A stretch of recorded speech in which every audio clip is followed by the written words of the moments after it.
দুনিয়ার মুসিবত এটা তো ক্ষণস্থায়ী মুসিবত, আসল মুসিবত হলো কিয়ামতের দিন।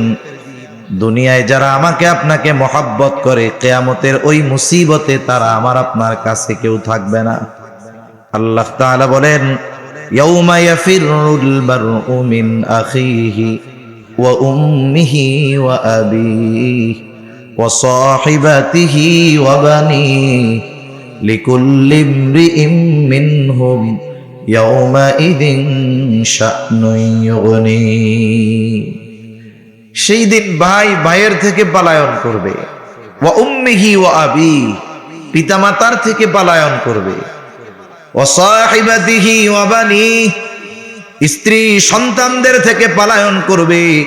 অথচ একটা মানুষ যদি বাহিরে পরিশ্রম করে, কষ্ট করে, 10, 12, 14 ঘন্টা পরিশ্রম করার পরে যখন বাসায় ফিরে সন্তানের চেহারার দিকে যখন তাকায়, এই 14-15 ঘন্টার কষ্ট মুহূর্তের মধ্যে দূর হয়ে যায়। ঠিক কিনা বলেন?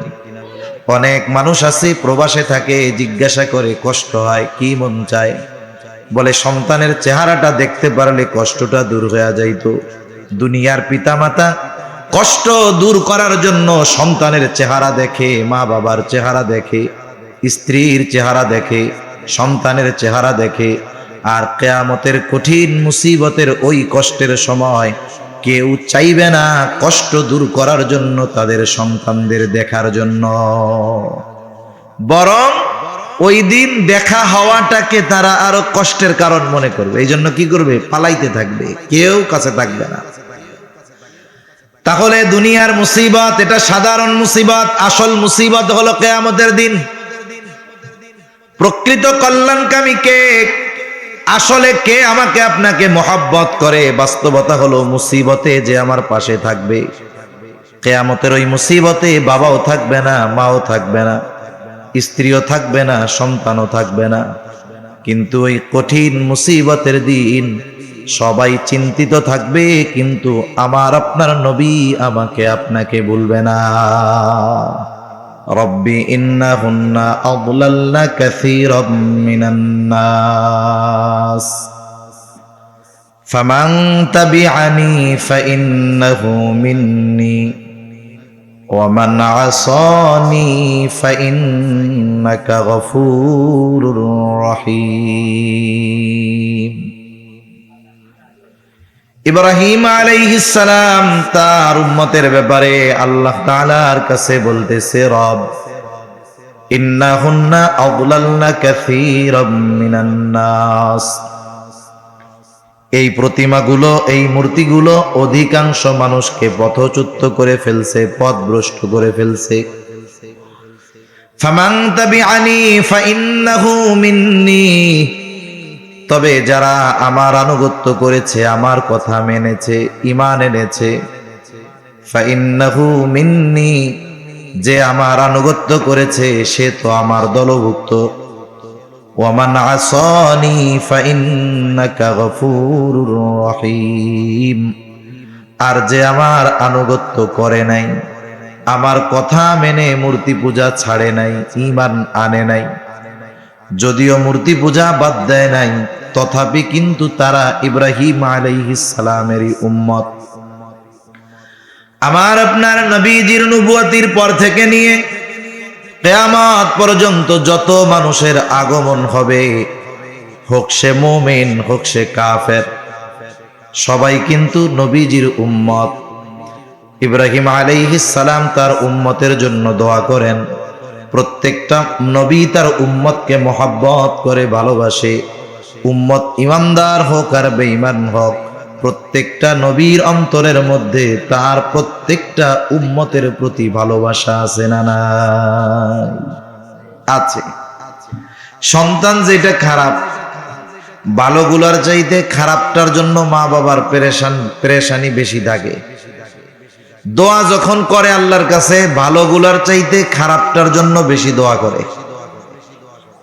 যখন কারো কাছে দোয়া চায়, ভালোটার চাইতে খারাপটার জন্য বেশি দোয়া চায়। ঠিক কিনা বলেন? তাইলে ভালোগুলার চাইতে খারাপটার জন্য দোয়া বেশি চায় কেন? বলে যদিও খারাপ কিন্তু সন্তান তো তার। ঠিক কিনা বলেন? তাহলে মা বাবা মোহাব্বতের কারণে, ভালোবাসার কারণে সন্তান খারাপ হলেও তার জন্য দোয়া করে, তাকে ভুলা যায় না। সন্তানের প্রতি মা বাবার মোহাব্বত যত বেশি, তার চাইতে উম্মতের প্রতি নবীদের ভালোবাসা অগণিত গুণ বেশি।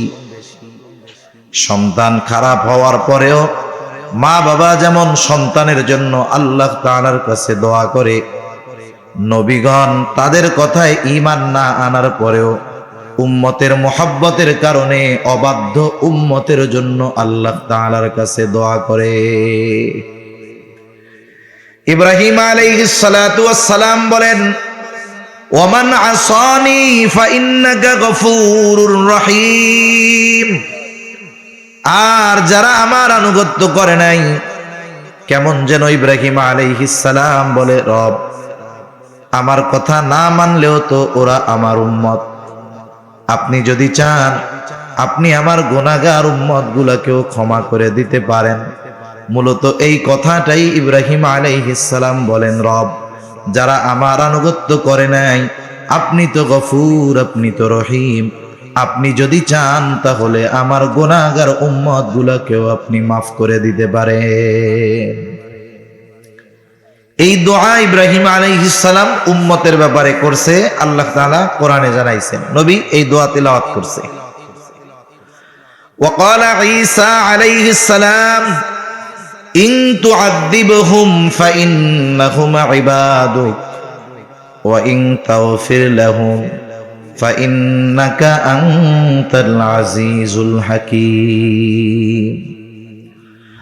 ঈসা আলাইহিস সালাম তার উম্মতের ব্যাপারে আল্লাহ তাআলার কাছে দোয়া করে বলে, ইন তুআযিবহুম ফাইন্নাহুম ইবাদুক, আপনি যদি তাদেরকে আযাব দেন, শাস্তি দেন, ফাইন্নাহুম ইবাদুক, তারা তো আপনারই বান্দা, ওয়া ইন তাগফির লাহুম, আর যদি আপনি তাদেরকে ক্ষমা করে দেন, ফাইন্নাকা আনতাল আজিজুল হাকীম, আপনি তো মহাপরাক্রমশালী, মহাপ্রজ্ঞাময়। তার মানে ঈসা আলাইহিস সালাম বলে, রব আমার এই উম্মত গুলা তো আপনারও বান্দা, আপনি তো আজিজ, আপনি তো হাকিম, আপনি তো আজিজ, আপনি তো হাকিম, আপনি যদি চান আমার এই গুনাহগার উম্মত, আপনার গুনাহগার বান্দা গুলাকে আপনি মাফ করে দিতে পারেন। দুই নবী তার গুনাহগার উম্মতের ব্যাপারে ক্ষমা চেয়ে আল্লাহ তাআলার কাছে দোয়া করছে। এমনিই তো নবীজি সব সময় উম্মতের চিন্তা করেন, এরপরেও কিছু সময় আসে চিন্তাটা একটু বেশি গভীরভাবে আসে। দুই নবীর দোয়া যখন নবীজি তিলাওয়াত করছেন, নবীজির গুনাহগার উম্মতের কথা নবীজির অন্তরে আরো বেশি মনে পড়তেছে। উম্মতের চিন্তা, উম্মতের মোহাব্বত নবীজির অন্তরে ঢেউ উঠাইয়া দিচ্ছে। নবীজি এইবার তার উম্মতের ব্যাপারে দোয়া করতেছেন, কি করেন? ফারাফা ইয়াদাইহি ওয়া ক্বালা আল্লাহুম্মা উম্মতি উম্মতি ওয়া বাকা।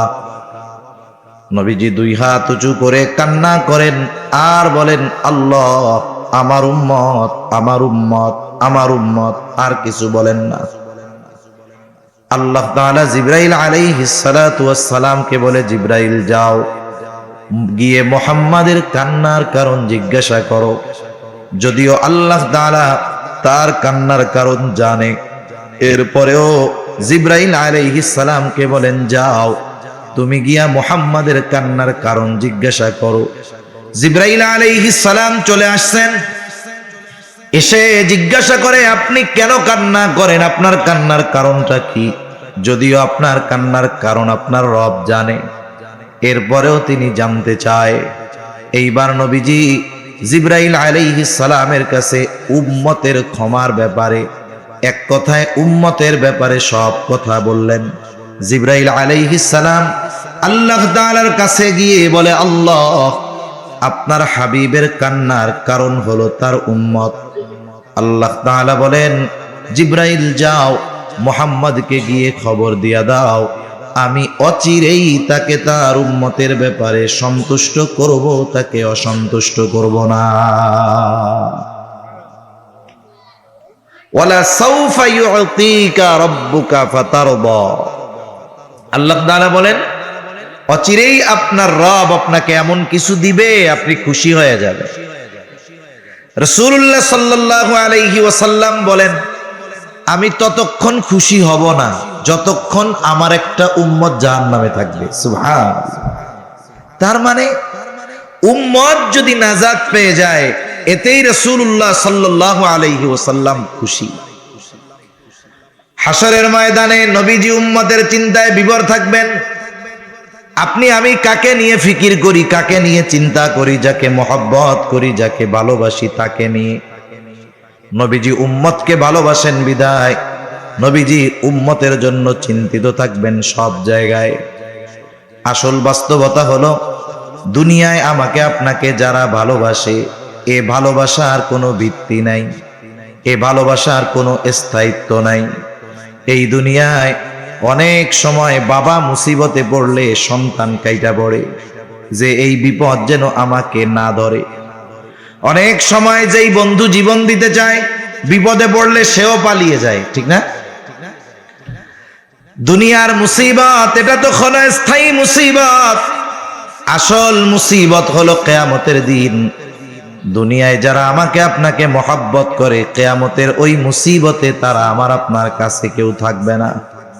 আল্লাহ তাআলা বলেন, ইয়াউমা ইয়াফিরুল মারউ মিন আখিহি ওয়া উম্মিহি ওয়া আবিহি ওয়া সাহিবাতিহি ওয়া বানিহি লিকুল্লি ইমরিইম মিনহুম ইয়াউমাইযিন শা'নুন ইউগনি।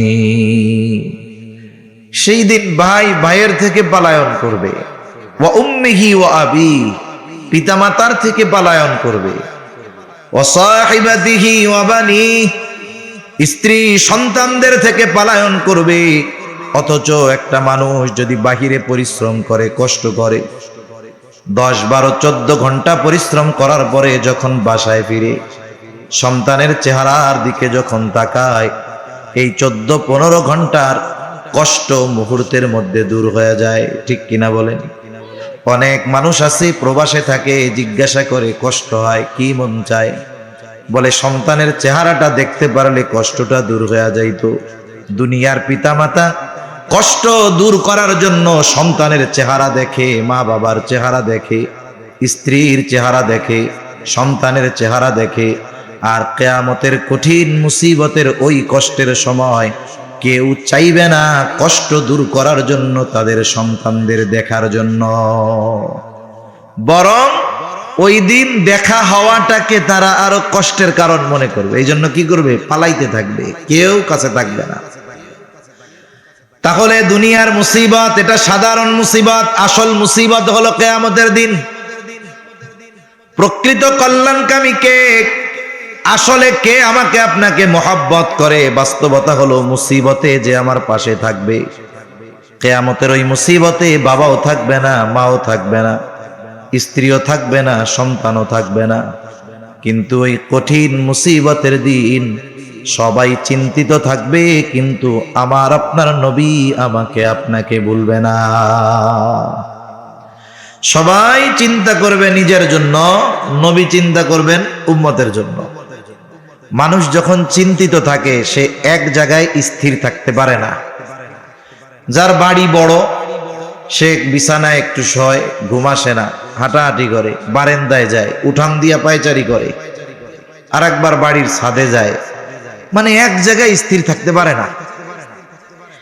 নবীজিও তো হাশরের ময়দানে উম্মতের নাজাতের চিন্তায় চিন্তিত থাকবেন, নাজাতের জন্য চিন্তিত থাকবেন। এই জন্য নবীজিও এক জায়গায় স্থির থাকবেন না। একবার নবীজি দৌড়ায় চলে যাবেন পুল সিরাতের কাছে, না জানি কোন উম্মত এটা পাড়ি দিতে ব্যর্থ হয়ে যায়। আবার চলে যাবেন হাউজে কাউসারের কাছে, না জানি কোন উম্মত পানি পানে মাহরুম হয়ে যায়। আবার দৌড়ায় চলে যাবেন জাহান্নামের কাছে, না জানি কোন উম্মতকে জাহান্নামে দিয়ে দেওয়া হয়। আবার চলে যাবেন দৌড়ায় মিজানের কাছে, না জানি ওজনের পাল্লায় কেউ ধরা পড়ে যায়। আবার যদি উম্মতের জন্য সুপারিশের প্রয়োজন হয়ে যায়, আল্লাহর দরবারে ছুটে যাবেন উম্মতের জন্য সুপারিশ করতে। এভাবে নবীজি এক জায়গা থেকে আরেক জায়গায় যাইতে থাকবেন, যে কোথাও যেন আমার উম্মত ধরা না পড়ে যায়। সব নবী জান্নাত অভিমুখে রওনা হয়ে যাবে, জান্নাতের দরগড়ায় পৌঁছিয়ে যাবে। জান্নাতের দরজা বন্ধ, খোলা হবে না। জিজ্ঞাসা করা হবে, কি ব্যাপার, বন্ধ কেন, খোলো না কেন? বলে, যিনি আসলে খোলা হবে তিনি আসেন নাই। কে তিনি? কোথায় তিনি? বলে, তিনি হাসরের ময়দানে আছেন। কি করেন? বলেন, উম্মতের চিন্তায় চিন্তিত। তিনি ততক্ষণ পর্যন্ত, আমার আপনার নবী ততক্ষণ পর্যন্ত জান্নাত অভিমুখে রওনা হবেন না, ততক্ষণ না যতক্ষণ না তার ওই উম্মত তার ব্যাপারে আল্লাহ তাআলার পক্ষ থেকে জান্নাতের নিশ্চয়তা যতক্ষণ তিনি না পাবেন, ততক্ষণ পর্যন্ত নবী নিজে জান্নাত অভিমুখে রওনা হবে না। তার যে উম্মতের যাররা পরিমাণ ঈমান আছে তার ব্যাপারেও জান্নাত নিশ্চিত করবেন, এরপরে নিজে জান্নাতে ঢুকবে। সুবহানাল্লাহ। অথচ ওই হাসরের ময়দানে আমাকে আপনাকে, দুনিয়াতে যাদেরকে আমরা প্রিয়জন মনে করি, এরা কেউ আমাদের চিনবে না। রাসূলুল্লাহ সাল্লাল্লাহু আলাইহি ওয়াসাল্লামের উম্মতের প্রতি এই মহব্বত, ভালোবাসা কত গভীর, কত বেশি। রাসূল সাল্লাল্লাহু আলাইহি ওয়াসাল্লাম একদিন সাহাবা কিরাম নবীজির সাথে, নবীজি পথ চলতেছেন, হঠাৎ করে তিনি বলেন, আমার ভাইদেরকে আমার দেখতে মন চায়। সকলে বলে, ইয়া রাসূলুল্লাহ, আমরা কি আপনার ভাই নই? নবীজি বলেন, না, তোমরা আমার সাথী। তাহলে আপনার ভাই কারা? নবীজি বলেন, আমার পরে আমাকে না দেখে যারা আমার উপরে ঈমান আনবে তারাই হলো আমার ভাই। যারা আমারে মাইনা চলবে এরাই হলো আমার ভাই। এর দ্বারা কি বোঝানো যায়? কিয়ামত পর্যন্ত যত মানুষ নবীর আদর্শ অনুসরণ করবে, এদের প্রতি নবীজি যে তার ভালোবাসা আছে, এই কথা আমাদেরকে জানায় দিয়ে গেছে। অনেক সময় অনেক মানুষের দ্বারা কষ্ট পাওয়ার কারণে তাদের প্রতি আমাদের মহব্বত, ভালোবাসা থাকে না। অনেক সময় যদি সন্তান বাবাকে কষ্ট দেয়, কত বাবা আছে মরার সময় ওসিয়ত করে, যেন আমি ওর মুখটা না দেখি, আমি মরলে যেন ও আমার জানাজায়ও না আসে। রাগ হইয়া অনেক বাবা এরকম অভিশাপ দেয় না? দেয়। কত আপনজন কষ্ট পাওয়ার কারণে আপনজনের মাধ্যমে তার সাথে সম্পর্কই রাখে না, বদদোয়াও করে। কিন্তু নবীজি উম্মতের দ্বারা কত আঘাত প্রাপ্ত হয়েছেন, কখনো উম্মতের জন্য বদদোয়া করেন নাই। নবীজি গেছেন তায়েফে, কাফেররা কি পরিমাণ আঘাত করেছে আমার আপনার নবীজির গায়ে। পাথরের আঘাতে নবীজির গায়ের মধ্যে ক্ষত হয়ে গেছে, রক্ত বেয়ে গা ভিজে গেছে, জামা ভিজে, রক্ত পা বেয়ে জুতার মধ্যে পড়ে, রক্ত শুকিয়ে জুতা পায়ের সাথে আটকে গেছে। স্বাভাবিকভাবে অনেকে রক্তদান করেছেন। 200-250 গ্রাম রক্ত যদি শরীর থেকে বের করা হয়, যার রক্ত নেওয়া হয় অনেক সময় অজ্ঞান হয়ে পড়ে যায়, উঠতে পারে না। অথচ নবীজির গা দিয়ে কি পরিমাণ রক্ত বের হয়েছে, জামা ভিজে, পা বেয়ে রক্ত পড়ছে, জুতা আটকে গেছে পায়ের সাথে, রক্ত শুকিয়ে। পড়ন্ত বিকালে নবীজি এক জায়গায় বিশ্রাম নিচ্ছেন। জিবরাইল আলাইহিস সালাম চলে আসলেন, এসে সালাম দিয়ে বলে, ইয়া রাসূলুল্লাহ, এই কওম আপনার সাথে কেমন আচরণ করেছে আপনার মালিক সব দেখছে। আমার সাথে একজন ফেরেশতা পাঠানো হয়েছে যে আগে আসে নাই।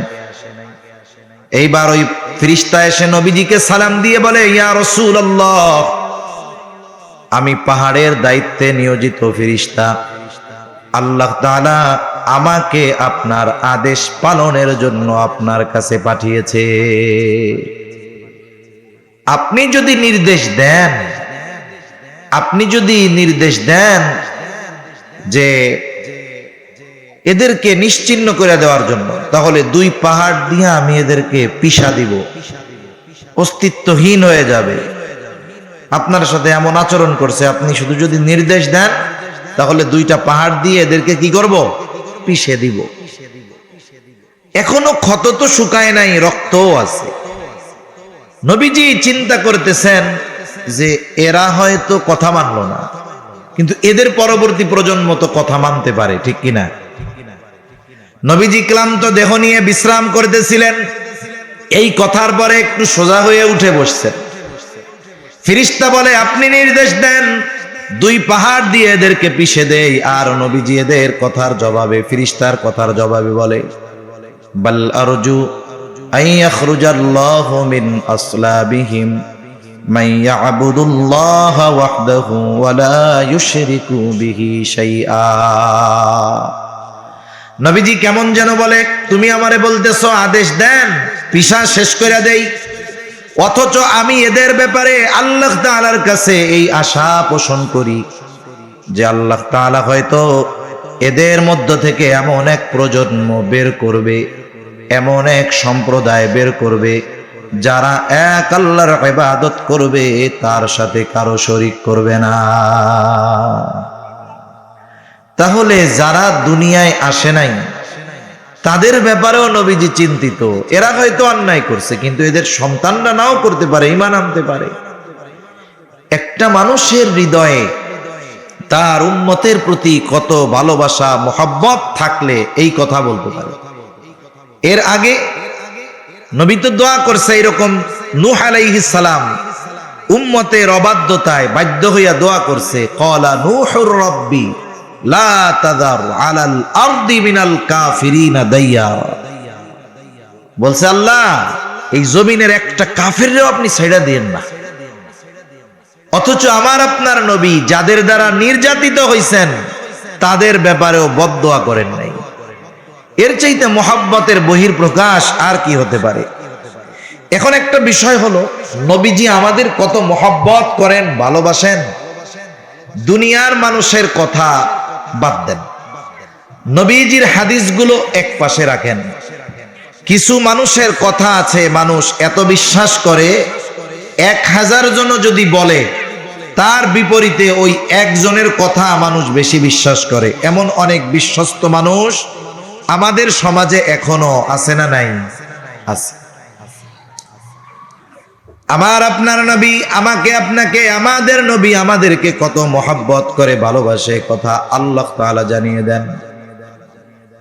আমাদের প্রতি নবীজির ভালোবাসা কত বেশি, উম্মতের প্রতি নবীজির ভালোবাসা কত, আল্লাহ তাআলা সেই কথা জানিয়ে দিয়ে বলেন, লাকাদ জাআকুম রাসূলুম মিন আনফুসিকুম আজিজুন আলাইহি মা আনিতুম হারিসুন আলাইকুম বিল মুমিনিনা রাউফুর রহিম। আল্লাহ তাআলা বলেন, লাকাদ জাআকুম রাসূলুম মিন আনফুসিকুম, তোমাদের মধ্য থেকে তোমাদের জন্য এমন একজন রাসূলের আগমন ঘটেছে। সেই রাসূল তোমাদের জন্য কেমন? আল্লাহ তাআলা এক নম্বরে বলেন, তিনি হলেন তার উম্মতের জন্য আজিজ, আজিজুন আলাইহি মা আনিতুম। তার মানে তোমাদের জন্য যেটা কষ্টের সেটা তার জন্য কষ্টের। তার মানে উম্মত যেটাতে কষ্ট পায় নবীও সেটাতে কষ্ট পায়। সহজ কথায় সমব্যথী। সমব্যথী মানে উম্মতের ব্যথা নবীজি অনুভব করে, উম্মতের কষ্ট নবীজি অনুভব করে। এখন একজন আরেকজনের কষ্ট অনুভব করে কখন? বলে দুইজনের মধ্যে মহব্বতের গভীরতা বেশি হয় যখন। মনে করেন একজন লোকের সন্তান ছোট, অসুস্থ হয়েছে, 2, 2.5, 3 বছর বয়স, ছোট বাচ্চা, আব্বু আব্বু ডাকে, অনেক মহব্বত করে সন্তানকে, মা বাপ।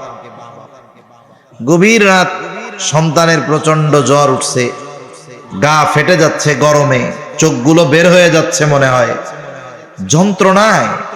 এই ছোট বাচ্চা কষ্টে আওয়াজ করতেছে, আহ আহ, অজ্ঞান হয়ে যাওয়ার মতো অবস্থা। গভীর রাত, দোকান খোলা নেই, ডাক্তারের কাছেও যাওয়ার উপায় নেই, অসুস্থ সন্তান। বলেন তো এই অবস্থায় মা বাবা ঘুমায় থাকবে নাকি? ঘুমায় থাকবে? থাকবে না। মা বাবা সন্তানের পাশে বসা, সন্তান জ্বরের তীব্রতায় উল্টাপাল্টা কথা বলতেছে, সেন্সলেস হয়ে যাওয়ার মতো অবস্থা। বলেন তো ওই অবস্থায় সন্তান জ্বরাক্রান্ত হয়ে যতটা কষ্ট পায়, তার পাশে বসে থাকা তার মা বাবা ওই সন্তানের চাইতে কষ্ট কম পায় নাকি? কম পায়? আরো বেশি পায় মা বাবা। কথা কি বুঝেন? আওয়াজ টাওয়াজ দিয়েন, চুপ করে আছেন কেন? বলেন তো ওই সন্তানের তো অসুস্থতা, জ্বর, সে যা কষ্ট পায়, ওই সন্তানের পাশে বসে থাকা মা বাবা কষ্ট বেশি পায় না কম পায়? নিঃসন্দেহে বেশি পায়। এই বেশি পাওয়ার কারণ কি? আর একজনের সন্তান অসুস্থ হইলে আমার তো ওই পরিমাণ কষ্ট হবে না। যার সন্তান তার কষ্ট বেশি হয় কেন? বলে আমি ওনার সন্তানরে মহব্বত করি কতটুক, উনি তো বেশি মহব্বত করে, এই জন্য তার কষ্টটা সেও অনুভব করতে পারে। এখন বলেন, মা বাবা সন্তানের কষ্টে কষ্ট পায় মহব্বতের কারণে, নবী উম্মতের কারণে কষ্টের কারণে কষ্ট পায়। মা বাবা সন্তানকে যতটুক মহব্বত করে, নবী তার উম্মতকে মহব্বত বেশি করে না কম করে? এজন্যই মহব্বতের কারণে উম্মতের জন্য যেটা কষ্টের, একথাই আল্লাহ তাআলা বলেন তিনি হলেন আজিজ, সমব্যথী। তোমাদের জন্য যেটা কষ্টের সেটা তার জন্য কষ্টের। 2 নম্বর, আল্লাহ তাআলা বলেন হারিসুন আলাইকুম, তিনি হলেন তোমাদের জন্য কল্যাণকামী। আমার আপনার নবী সব সময় উম্মতের জন্য কল্যাণ কামনা করতেন। সব জায়গায় উম্মতের জন্য যেন কষ্টকর না হয়ে যায় এই চিন্তা করতেন। এক হাদিসের মধ্যে আসছে, নবীজি বলেন আল্লাহ তাআলা প্রত্যেকটা নবীকে তার উম্মতের জন্য একটা স্পেশাল দোয়া করার সুযোগ দিয়েছে, এবং এই দোয়া কবুলের প্রতিশ্রুতিও আল্লাহ তাআলা দিয়েছেন। সব নবী তার উম্মতের ব্যাপারে ওই দোয়াটা দুনিয়ায় করে ফেলছে, আর আমার আপনার নবী ওই দোয়াটাকে সংরক্ষণ করে রাখছে। কিয়ামতের দিন উম্মতের ওই কঠিন মুসিবতের দিন আমার আপনার নবী উম্মতের জন্য সুপারিশ হিসাবে ওই দোয়াটাকে করবে। কারণ নবী জানেন এই দোয়াটা দুনিয়ায় করার চাইতে আখিরাতে যদি করা হয় আমার উম্মতের জন্য কল্যাণ বেশি হবে। এজন্য নবী সব সময় উম্মতের কল্যাণের বিষয়ে খেয়াল রাখতেন, কল্যাণকামী ছিলেন নবী, এটা সবার জন্য। তবে মুমিনদের জন্য নবীজি তো স্পেশাল কোনো কিছু। আপনি আপনার আত্মীয়র সন্তানদের যতই মহব্বত করেন না কেন, নিজের সন্তানের চাইতে বেশি করবেন না। কেউ করবে বলেন? কেউ করবে না। রাসূল সাল্লাল্লাহু আলাইহি ওয়াসাল্লাম সব উম্মতকে ভালোবাসেন, কিন্তু যেই উম্মত ঈমান আনছে তাদেরকে বেশি ভালোবাসবেন, এটাই স্বাভাবিক। এই জন্য আল্লাহ তাআলা মুমিন উম্মতের প্রতি নবীজির স্পেশাল ভালোবাসার কথা বর্ণনা করতে গিয়ে আল্লাহ তাআলা বলেন বিল মুমিনিনা রাউফুর রহিম। মুমিন উম্মতের প্রতি নবীজির ভালোবাসা কেমন? আল্লাহ তাআলা বলেন এই নবী তার মুমিন উম্মতদের জন্য হলো রাউফুর রহিম। রাউফ আল্লাহ তাআলার গুণবাচক একটি নাম, রহিম গুণবাচক নাম। দুনিয়ার কোন সৃষ্টি মাখলুক রাউফুর রহিম হতে পারে না। কোন মানুষ রাউফুর রহিম হইতে পারবে? কোন পীর সাহেব হইতে পারবে? কোন আলেম রাউফুর রহিম হতে পারবে? নাউজুবিল্লাহ, শিরক হবে। কিন্তু উম্মতের জন্য নবীর ভালোবাসা কত বেশি, এই বেশি পরিমাণ ভালোবাসা আল্লাহ তাআলা উল্লেখ করতে গিয়ে নিজের সাথে যেই শব্দ ব্যবহার হয় ওই শব্দ নবীর সাথে ব্যবহার করছেন। সুবহানাল্লাহ বলেন। আল্লাহ তাআলা বলেন এই নবী এমন নবী যে তার উম্মতের ব্যাপারে রাউফুর রহিম, অতি সদয় পরম দয়ালু, অতি সদয় পরম দয়ালু। আল্লাহ তাআলা আমার আপনার নবীর তার মুমিন উম্মতের প্রতি মহব্বত ভালোবাসার কথা বলতে গিয়ে বলতেছেন এই নবী হলো তার মুমিন উম্মতদের জন্য অতি সদয় পরম দয়ালু। আমি আশা করি এতটুকুতে আমরা বুঝতে পেরেছি যে নবীজি আমাদের কত ভালোবাসেন। আপনারা কি বুঝতে পারছেন নবী আমাদের কত ভালোবাসে? বুঝতে পারছেন? নবী এত ভালোবাসে, এই ভালোবাসার কথা প্রকাশ করতে গিয়ে আল্লাহ স্বাভাবিকভাবে এই কথা বলেন নাই যে এই নবী তার উম্মতকে ভালোবাসে। আল্লাহ যদি এতটুকুই বলেন ভালোবাসা অনেক বড় অনেক গভীর, এতেই বোঝা যায়। কিন্তু এই ভালোবাসার কত গভীরতা, কত মহৎ মহান এই ভালোবাসা উম্মতের জন্য নবীর, এটা বলতে গিয়ে নবীজির শানে আল্লাহ তাআলা নিজের গুণবাচক শব্দ রউফুর রহিম ব্যবহার করেছেন। এত ভালোবাসা যে এটার কুল কিনারা খুঁজে পাওয়া যাবে না, মহাসমুদ্রের তলদেশ খুঁজে পাওয়া যাবে, এভারেস্টের চূড়ায় বারবার পৌঁছানো যাবে, মহাকাশে চলে যাওয়া যাবে, কিন্তু উম্মতের প্রতি নবীজির ভালোবাসার গভীরতা পরিমাপ করা আমাদের সম্ভব নয়। এত ভালোবাসেন এই নবী।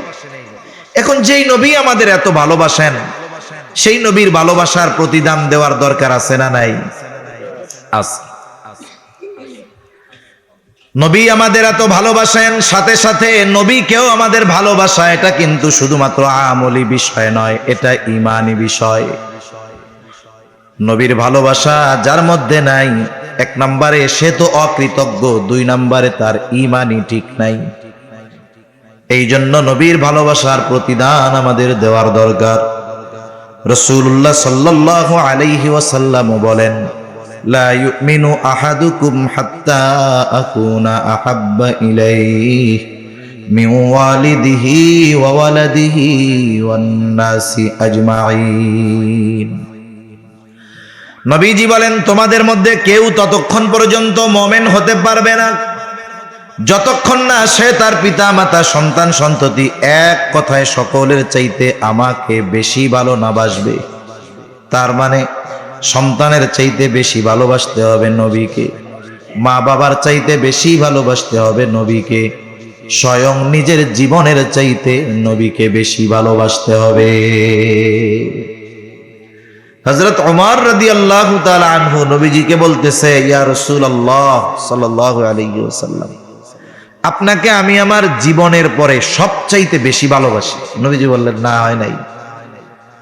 একটু পরেই হযরত ওমর রাদিয়াল্লাহু তাআলা আনহু বলেন, ইয়া রাসূলুল্লাহ, এই মুহূর্ত থেকে আমি আপনাকে আমার জীবনের চাইতেও বেশি ভালোবাসি। তার মানে নবীর ভালোবাসা হবে নিজের জীবনের চাইতেও বেশি। একটা মানুষ নিজের জীবন বাঁচানোর জন্য সব কিছু করতে পারে, কিন্তু আফসোস আমরা এমন নবীর উম্মত হওয়ার পরেও নবীকে ভালোবাসতে গিয়া সবকিছু করতে পারি না। জীবন তো সব সময় দেওয়া লাগে না, কিন্তু কিছু কিছু সময় আছে মহব্বতের প্রকাশ করার জন্য কিছু বিষয় করা লাগে, এগুলো আমরা করতে পারি না। আমাদের অভ্যাস হইলো আমরা একবারে লাস্টেরটা দিব, জীবন দিব, কিন্তু অন্য কিছু করতে পারব না। বুঝেন নাই? শুধু জীবনই দিব, অন্য কিছু করতে পারবো না। এখন যার মুখে দাড়ি নাই, এর যদি বলি দাড়ি রাখেন, নবীরে তো মহব্বত করেন জীবনের চাইতে বেশি। এখন জীবনের চাইতে যাকে বেশি মহব্বত করি, তার অনুসরণ করতে গিয়ে, তাকে ভালোবাসতে গিয়ে মানুষ যদি দুই চার কথা বলে, তাতে কোনো অসুবিধা আছে? অসুবিধা নেই। দুনিয়ার নিজামটা কি? দুনিয়ার নিয়ম হলো, কোনো প্রভাবশালী ব্যক্তির পক্ষে কথা বলতে গিয়ে কেউ যদি তাকে কিছু বলে, আর এই খবরটা যদি প্রভাবশালী ব্যক্তির কাছে পৌঁছায় যে ভাই অমকে আপনার পক্ষে বলতে গিয়ে, আপনার কথা বলতে গিয়ে মানুষের বেশি কথা শুনছে। এখন যার পক্ষে বলতে গিয়ে বেশি কথা শুনলো, ওই লোকের কাছে যখন খবরটা পৌঁছাবে, যে বেশি কথা শুনছে, বলেন তো তার প্রতি তার মহব্বত বাড়বে না কমবে? আগে অপরিচিত হলেও এখন পরিচিত হয়ে যাবে, আগে না চিনলেও এখন চিনবে, আগে কাছে আসতে পারতো না, এখন পাশে নিজে ডাইকা বসাবে। তাহলে নবীজির মহব্বত, নবীজির অনুসরণ করতে গিয়ে যদি মানুষের কথা শুনতে হয়, দুনিয়ার নেতার জন্য কথা শুনে যদি নেতার মহব্বতের পাত্র হওয়া যায়, নবীর অনুসরণ করতে গিয়ে, মহব্বতের বহির্প্রকাশ করতে গিয়ে যদি মানুষের কথা শুনতে হয়, তাহলে নবীজির প্রিয় পাত্র হওয়া যাবে। ঠিক কিনা বলেন?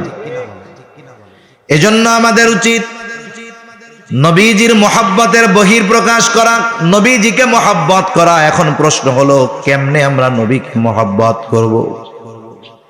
আবু বকর নবীজিকে সামনে পেয়েছে, মোহাব্বতের প্রকাশ করতে গিয়া নিজের সব সম্পদ নবীজির পায়ে হাজির করছে। নবীজিকে সামনে পেয়েছে আবু বকর, নবীজির জন্য জীবন দিতে প্রস্তুত হয়ে গেছে।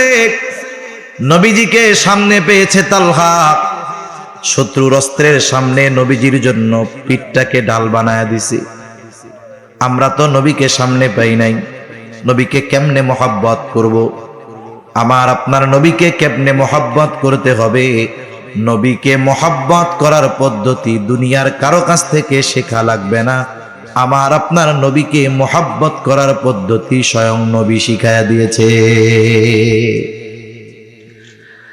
আপনি আমি যাকে মোহাব্বত করব, তার শেখানো পদ্ধতি অনুসরণ করলে ওই মোহাব্বত ঠিক মতো করা হবে। যদি নিজের মন গড়া পদ্ধতিতে করতে যাই, তাহলে দেখা যাবে মোহাব্বতের ভিতরে আদবের খেলাফ হয়ে যাইতে পারে। ঠিক কিনা বলেন? এই জন্য নিরাপদ পদ্ধতি গ্রহণ করাই ভালো, নিরাপদ রাস্তা অবলম্বন করা ভালো। যেহেতু নবীর থেকে তাকে মোহাব্বত করার পদ্ধতি নবীর থেকেই বলা আছে কেমনে করতে হবে। রাসূল আকরাম সাল্লাল্লাহু আলাইহি ওয়াসাল্লামকে মোহাব্বত করার পদ্ধতি আমার আপনার নবী নিজেই জানায়া দেন।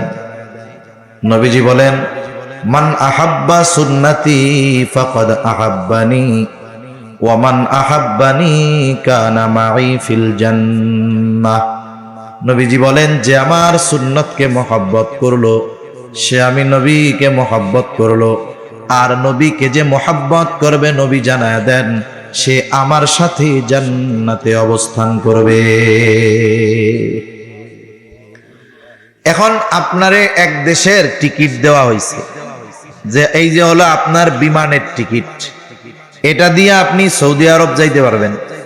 এই টিকিট দিয়ে 10 দিন সৌদি আরবের মক্কার যেই ক্লক টাওয়ার, সেই হোটেলে আপনি থাকতে পারবেন। কত বড় অফার না? যতই অফার থাক, যদি আপনার ভিসা না থাকে যাওয়া যাবে? অফার ঠিক আছে, কিন্তু কি নাই? ভিসা নাই। অফারের ঘোষণা পাইয়া খুশি হইলেন, কিন্তু ভিসা নাই, যাওয়া যাবে না, ওইখানে পৌঁছানো যাবে না। তাহলে নবীর সাথে জান্নাতে থাকা যাবে সুন্নতকে মোহাব্বত করলে। এই অফার পাইয়া গেলাম, কিন্তু এখন জান্নাতে যদি না যাইতে পারি, তাইলে তো আর নবীর সাথে থাকতে পারবো না। এখন জান্নাতে যাওয়ার রাস্তা কি? নবী তাও বলে দেন। আমার আপনার নবী বলেন, কুল্লু উম্মতি ইয়াদখুলুনাল জান্নাতা ইল্লা মান আবা। নবীজি বলেন, আমার সব উম্মত জান্নাতে প্রবেশ করবে, আবা উম্মত ছাড়া। সাহাবায়ে কেরাম প্রশ্ন করে, ইয়া রাসূলুল্লাহ, আবা উম্মত কারা? নবীজি বলেন, মান আতাআনি দাখালাল জান্নাহ ওয়া মান আসানি ফাকাদ আবা। নবীজি বলেন, যারা আমার আনুগত্য করবে তারা জান্নাতে প্রবেশ করবে, যারা আমার আনুগত্য করবে না তারা আবা উম্মত, তারা জান্নাতে প্রবেশ করতে পারবে না। তাহলে যদি দুই হাদিসকে আমরা একত্রিত করি, অর্থটা কি? বলে, নবীকে মোহাব্বত করার পদ্ধতি হইল নবীর সুন্নতকে মোহাব্বতের সাথে অনুসরণ করা। সুন্নতকে মোহাব্বত করতে হবে, অনুসরণও করতে হবে। এই যে লাইট জ্বলতেছে, কত আলো! এখন একটা লাইট, দুইটা তার দেওয়া আছে, একটার মধ্যে আছে কারেন্ট আর একটার মধ্যে কারেন্ট নাই। এখন বলেন তো, যদি কেউ চিন্তা করে যেই লাইনটায় কারেন্ট নাই ওইটা বাদ দিয়ে একেবারে পাওয়ার হাউস থেকে সর্বোচ্চ ভোল্টেজের লাইন এক পাশে লাইটের লাগায়া দিব, যত ভোল্টেজের লাইন লাগানো হোক, যদি আর্থিন লাইন না দেওয়া হয়, বিদ্যুৎ কি জ্বলবে? লাইট জ্বলবে? জ্বলবে না। দুই তার লাগবে এই লাইট জ্বালাইতে, দুইটা কানেকশন লাগবে। অনুরূপ ভাবে নবীর মোহাব্বতের বহির প্রকাশ যদি করতে হয়, তাহলে সুন্নাতকে মোহাব্বত করতে হবে, অনুসরণ করতে হবে।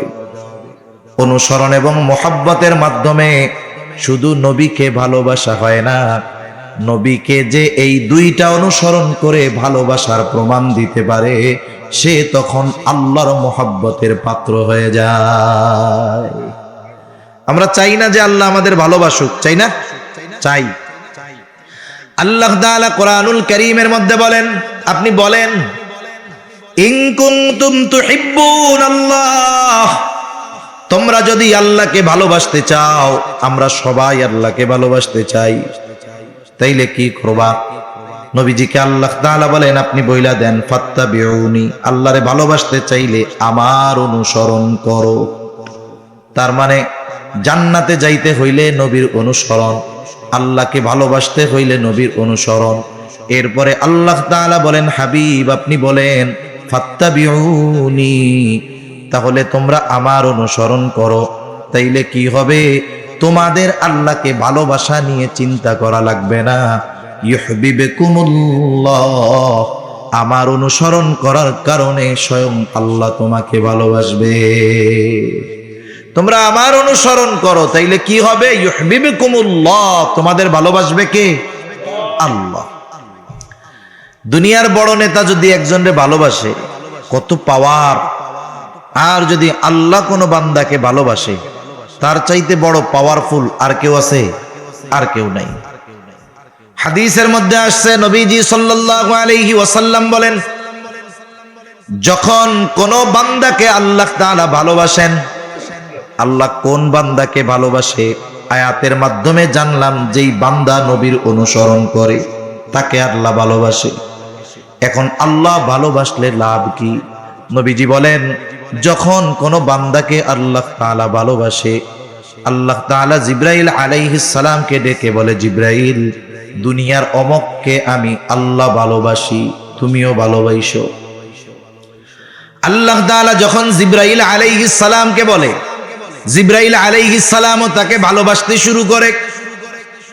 এরপরে আসমানের বাসিন্দাদের মধ্যে ঘোষণা করে দেয়, ও আসমানের বাসিন্দারা, দুনিয়ার অমুক ব্যক্তি ওকে আল্লাহ ভালোবাসে, আমি ভালোবাসি, তোমরাও ভালোবাসো।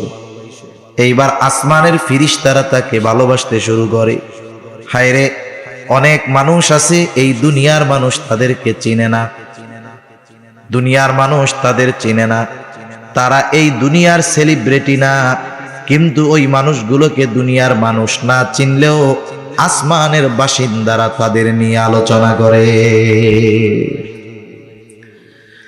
নবীজি বলেন, এবার আসমানের বাসিন্দারা তথা ফিরিস্তারা তাকে ভালোবাসতে শুরু করে, সে পরিচিত ব্যক্তি হয়ে যায়। এইবার আল্লাহ তাআলা কি করেন? দুনিয়ার মানুষের অন্তরে ওই ব্যক্তির গ্রহণযোগ্যতা আর ভালোবাসা আল্লাহ ঢুকায়া দেয়। দুনিয়ার মানুষও তাকে ভালোবাসতে শুরু করে। শুধু তাই না, অনেক মানুষকে আমরা ভালোবাসি, কিন্তু তার গ্রহণযোগ্যতা আমাদের মধ্যে নাই।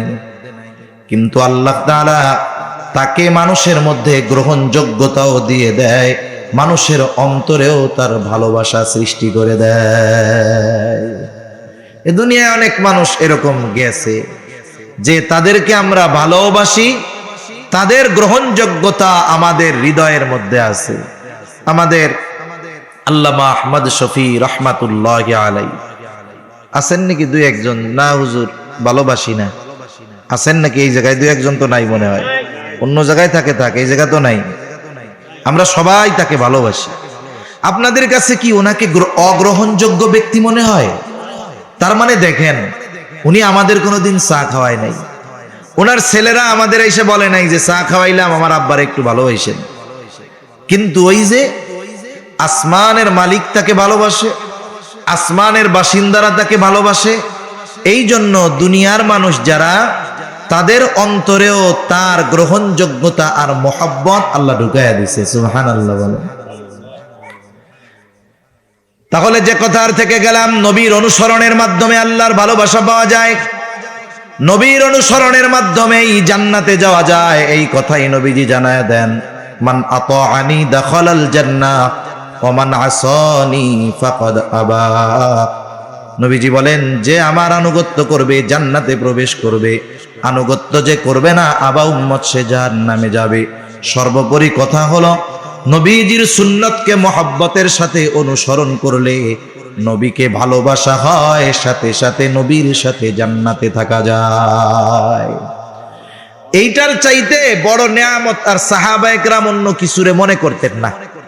হযরত আনাস রাদিয়াল্লাহু তাআলা আনহু থেকে বর্ণিত, গ্রাম্য এক সাহাবী আসছে, গ্রাম্য এক ব্যক্তি আসছে নবীজির কাছে। গ্রামের মানুষ তো সহজ সরল, সে কে বড় মানুষ ওই সব তো বুঝে না। সহজ সরল মানুষ আইসা যা মন চায় তাই কইয়া দেয়। তা এইরকম গ্রামের কোন মানুষ আসলে সাহাবায়ে কেরাম অনেক সময় খুশি হইতেন, কারণ তারা নবীর কাছে থাকতেন। নবীর প্রতি তাদের তাজিম মোহাব্বতের কারণে অনেক কিছু জানতে মন চাইলেও জিজ্ঞাসা করতে ইতস্তত করতেন। কিন্তু দেখা যায় তো গ্রামের থেকে এক লোক আইসা ধুলা ঝাড়তেছে আর কইতেছে, ইয়া রাসূলুল্লাহ এটা কেমনে হইব। তার মানে এইরকম লোক আসলে অনেক সময় তারা খুশি হইতো। এরকম নবীজি একজনের সাথে কথা বলতেছে। আদব হইল কি, যখন আপনি কারোর সাথে কথা বলবেন, কথা শেষ হওয়ার পরে আপনাকে আমার কিছু জিজ্ঞাসা করতে হবে বা বলতে হবে। এখন গ্রামের মানুষ তো এটা তো বুঝে না, সহজ সরল মানুষ। নবীজি কথা বলতেছে আর সে নবীজির কে আইসা জিজ্ঞাসা করে, ইয়া রাসূলুল্লাহি মাতাস সাআ, আল্লাহ রাসূল কিয়ামত কখন হবে।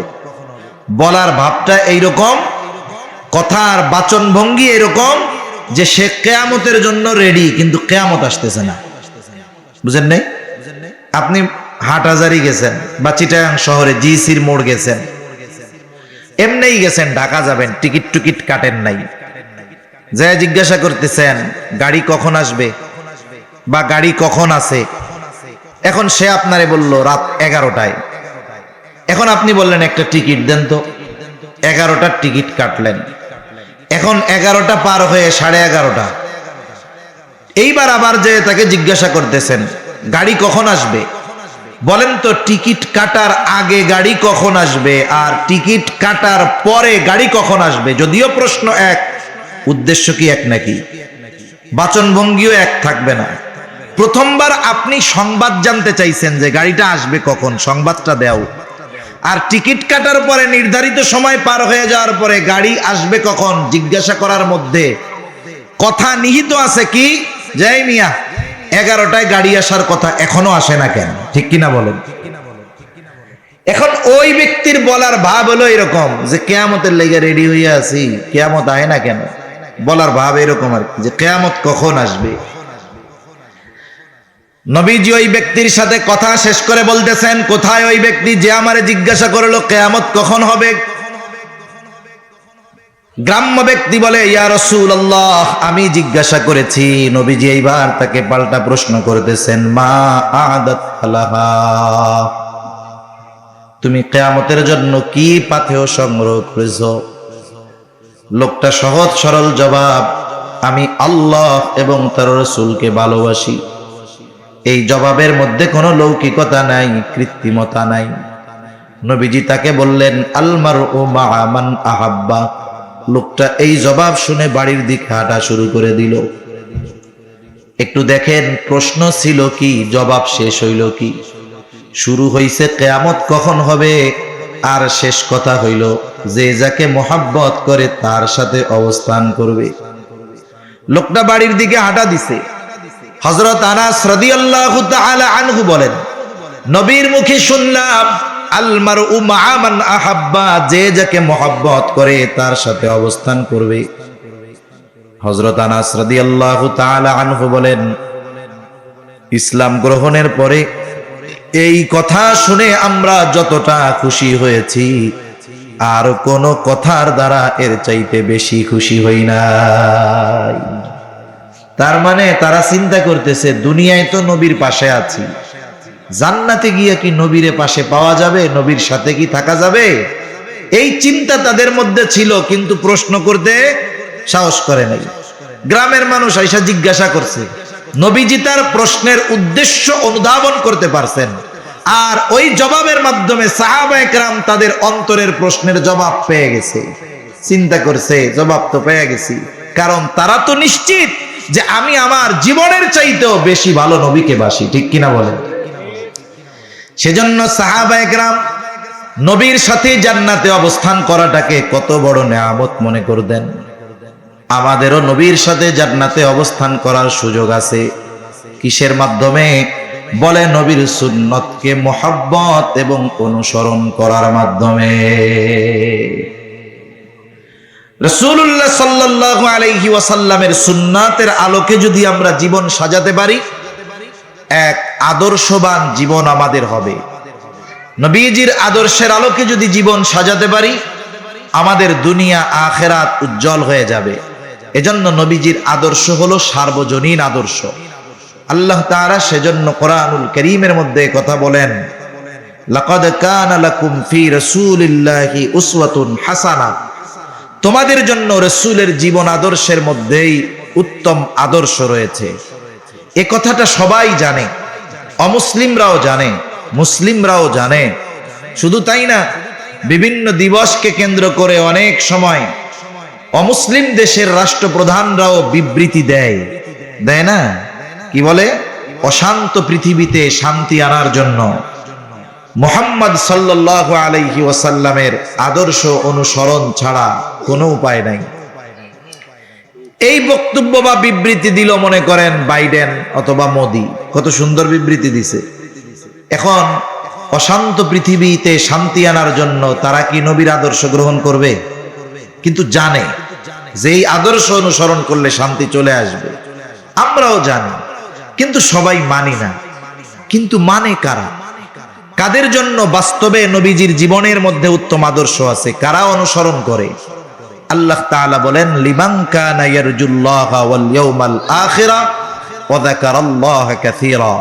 যারা আল্লাহর ব্যাপারে, আখিরাতের ব্যাপারে আশাবাদী, তার মানে আল্লাহর প্রতি যথাযথ ঈমান যাদের আছে, আখিরাতের ব্যাপারে বিশ্বাস যাদের সুদৃঢ়, আর যারা বেশি বেশি আল্লাহ তাআলাকে স্মরণ করে, এই মানুষগুলোই তারা রাসূলের জীবন আদর্শকে বাস্তব জীবনে পরিণত করে নিজেদের দুনিয়া আখিরাতকেও সুন্দর করে তোলে। এজন্য আমি আপনি যদি পরিবর্তন না হই, আমার আপনার আখলাকের মধ্যে যদি পরিবর্তন না আসে, তাহলে সমস্যা অনেক।